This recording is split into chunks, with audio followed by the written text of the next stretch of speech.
Good morning, dear students. Today we are here with another topic, and that is presentation strategy. प्रस्तुतिकरण की strategy यानी रणनीति, हम किस तरीके से अपना जो प्रेजेंटेशन है उसकी स्ट्रैटेजी कैसे करते हैं यानी रणनीति कैसे बनाते हैं और किस तरीके से हम उस प्रेजेंटेशन को करते हैं, उसके करने के पीछे पर्पसेस क्या होते हैं, उद्देश्य क्या होते हैं, उनके क्या डायमेंशंस होते हैं, आज हम इस टॉपिक में कवर अप करेंगे। तो सबसे पहले जान लेते हैं व्हाट इज स्ट्रैटेजी। स्ट्रैटेजी यानी रणनीति जो हम प्रेजेंटेशन करने से पहले बनाते हैं। Strategy is a consciously and purposefully plan to utilize our time, energy and resources. Strategy यानी रणनीति क्या है जो हम कॉन्शियस होकर होश और हवास में पूरा दिलो दिमाग से अच्छी हेल्थ के साथ में और पर्पसफुली कोई एक पर्पस लेकर के कोई टारगेट लेकर के कि हमें ये करना है इस वजह से, इस तरीके की जो प्लानिंग है उसको हम कहेंगे स्ट्रेटजी। तो पूरे दिलो दिमाग से हेल्थ वाइज मेंटली फिट होकर के और कोई एक पर्पस लेकर के जो प्लानिंग की जाती है क्या करने के लिए, टू यूटिलाइज आवर टाइम, जिसमें हम अपने टाइम को यूटिलाइज कर पाए, एनर्जी को यूटिलाइज कर पाए और रिसोर्सेज जो भी हैं हमारे उनको लाइक वो जो भी ऑडियो विजुअल एड्स हो सकते हैं, आपका कुछ भी हो सकता है, प्रोडक्ट हो सकता है, उसके स्पेसिफिकेशन हो सकते हैं, उसमें आप अपने नॉलेज को शेयर कर सकते हैं, उसमें आप अपने एक्सपीरियंस को शेयर कर सकते हैं, कोई इंस्टेंस एग्जांपल दे सकते हैं, कोई स्टोरी को लेकर समझा सकते हैं, किसी पर्सन की बायोग्राफी को लेकर के बता सकते हैं। ठीक है, वो सारी चीजें इंक्लूड करते हुए जो आप प्लानिंग करते हैं उसको हम बोलते हैं स्ट्रेटजी। शोइंग द नॉलेज और experience in a well planned way. Knowledge तो हमें अपना शो करना है, एक्सपीरियंस भी हमें अपना बताना है उस पर्टिकुलर जो पॉइंट है, जो टॉपिक है उसके बारे में, लेकिन इन अ प्लानिंग कि हम स्टार्टिंग रेफरेंस यहाँ पे करेंगे, फिर हम उसका कॉन्टेक्स्ट बताएंगे और फिर हम उसमें जो भी ऑब्जर्वेशन, फिगर्स, फैक्ट उनको इंक्लूड करते हुए फिर जब हम उनका उसका कंक्लूजन करेंगे तो इस तरीके की हमें पहले प्लानिंग करनी पड़ेगी, उसको ही हम कहेंगे प्रेजेंटेशन स्ट्रेटजी। तो नाउअडेज ज्यादातर प्रोडक्ट्स या जो सर्विसेज होती हैं उनको देने के लिए, उनको सेल करने के लिए ही ज्यादा प्रेजेंटेशन होते हैं। वैसे फिर भी व्हाट इज प्रेजेंटेशन, सबसे पहले जानना जरूरी है प्रेजेंटेशन है क्या। So conveying something important in an effective manner in front of the audience. Simple सी इसकी आपकी डेफिनेशन है कि कुछ भी जो इंपॉर्टेंट है बहुत इफेक्टिव तरीके से, प्रभावशाली ढंग से ऑडियंस के सामने पेश करना, प्रस्तुत करना, उसी को ही हम प्रेजेंटेशन कहते हैं। मैसेजिंग को कन्वे करना, अपनी बात को बताना, चाहे वो प्रोडक्ट के बारे में बताना हो, किसी पर्सन के बारे में बताना हो, किसी को एनकरेज करना हो, कोई सर्विस के बारे में बताना हो, कुछ भी, तो उसको क्या करना है, इफेक्टिव मैनर में इन फ्रंट ऑफ द ऑडियंस पेश करना ही प्रेजेंटेशन है।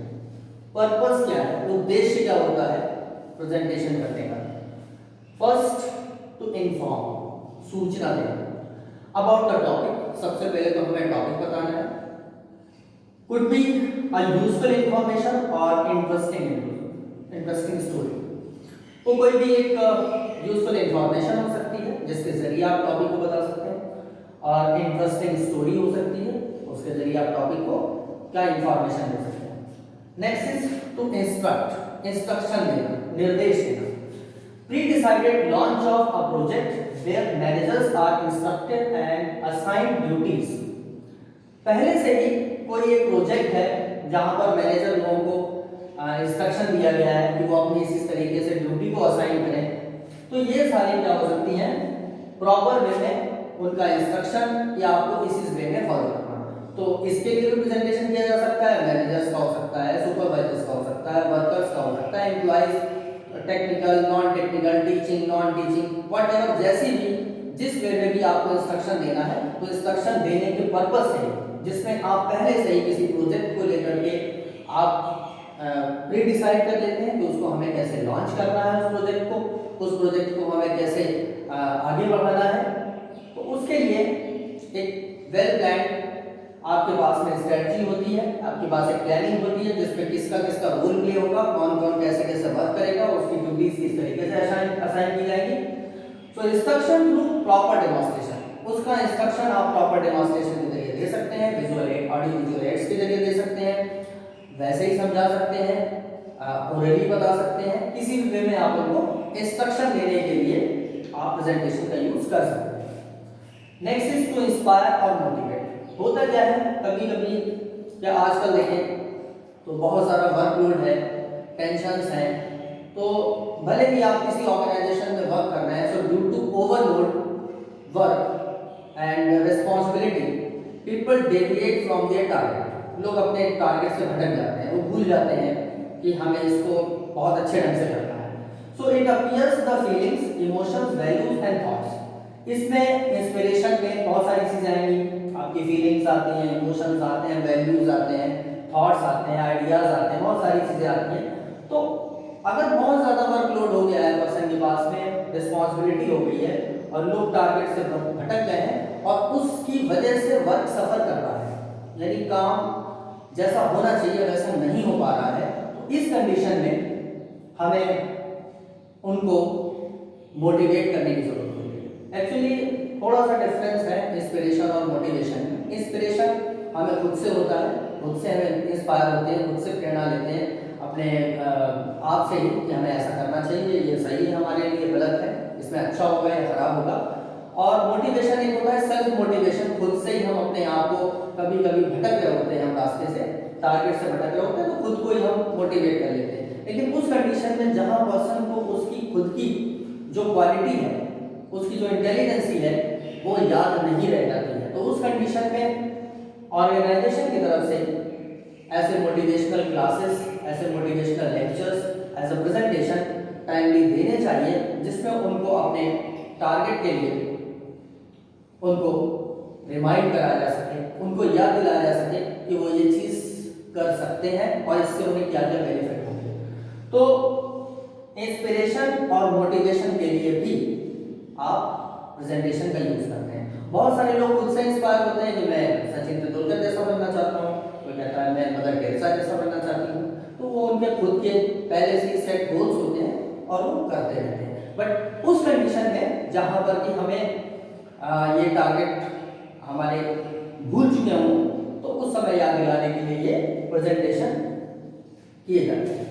नेक्स्ट इज टू एक्टिवेट और स्टिमुलेट टू जनरेट अवेयरनेस। कभी कभी बहुत सारे हमारे सोशल इश्यूज होते हैं, सोसाइटी के अकॉर्डिंग, कंट्री के अकॉर्डिंग बहुत सारे इश्यूज होते हैं, ऑर्गेनाइजेशन के अकॉर्डिंग भी बहुत सारे इश्यूज होते हैं, तो उसके लिए हम अवेयरनेस को क्रिएट करने के लिए भी, पब्लिक को एक्टिवेट करने के लिए, स्टिमुलेट करने के लिए भी हम प्रेजेंटेशन का यूज करते हैं। भाईचारा बढ़ाने के लिए भी इनका यूज करते हैं, एज अ राइट टाइम इनका यूज किया जाता है। Next is to persuade to win approval और सपोर्ट ऑफ पीपल, जिसके जरिए हम लोगों से सपोर्ट हासिल करते हैं, लोगों के दिल को जीतते हैं और उनका अप्रूवल हम जीतते हैं, उनकी सहमति हम जीतते हैं, जिसके जरिए वो वही चीज करें या कोई पर्टिकुलर प्रोडक्ट को वो परचेज करें। ऐसा ही ज्यादातर प्रेजेंटेशन में किया जाता है। आपकी मेंटालिटी को चेंज करना, उसको बेसिक नीड से, आपकी फैमिली की नीड से, आपकी सोसाइटी की नीड से उसको जोड़ देना, ये भी प्रेजेंटेशन का एक पार्ट है। Next is to entertain. तो ये सारे जो इंपॉर्टेंट पार्ट हैं, उसके अलावा कभी कभी मूड को चेंज करने के लिए, लोगों को थोड़ा सा लाइट फील कराने के लिए, लाइट हार्टेड करने के लिए, कैजुअली फन के वे में भी हम प्रेजेंटेशन को करते हैं। अब बेसिकली जो हमारी स्ट्रेटजी होती है उसके भी कुछ डायमेंशंस हैं, जिसमें हम कह सकते हैं कि एक तरीके की प्रोसेस है, जिस प्रोसेस में कुछ कंटेंट होते हैं और कुछ उसके कॉन्टेक्स्ट होते हैं। तो किसी भी ऑर्गेनाइजेशन में एक प्रॉपर वे में जो प्रोसेस चल रही है वो उसमें इंक्लूड की जाती है कुछ स्ट्रेटजी की प्रोसेस, जिसमें कि हम कुछ नया करना चाहते हैं, उस ऑर्गेनाइजेशन को ग्रो करना चाहते हैं, तो ताकि वो और सक्सेसफुल हो सके, बहुत ज़्यादा वो नेम एंड फेम हासिल कर सके, प्लस आपका भी उसमें ऐसा माना जाए कि आपका भी उसमें रोल है और आप भी उस सक्सेस के लिए कुछ ना कुछ कर रहे हैं। तो वो प्लस स्ट्रेटजी के कंटेंट, जिसमें आप उस चीज की स्ट्रेटजी को लेकर के आते हैं कि अगर हम ऐसा करते हैं तो इससे ये हो सकता है, ये तरीके करने से हमें बेनिफिट हो सकता है। तो ये हो गया आपका इनपुट ऑर्गेनाइजेशनल प्रोसेस का, जिसमें आप स्ट्रेटजी का फ्लो ऑफ स्ट्रेटजी एक्टिविटी, जिसमें आप स्ट्रेटजी की एक्टिविटीज को फ्लो करते हैं और फिर जाकर के उसका आउटपुट आता है। तो आई होप कि ये टॉपिक आपको समझ में आया होगा। Have a nice day.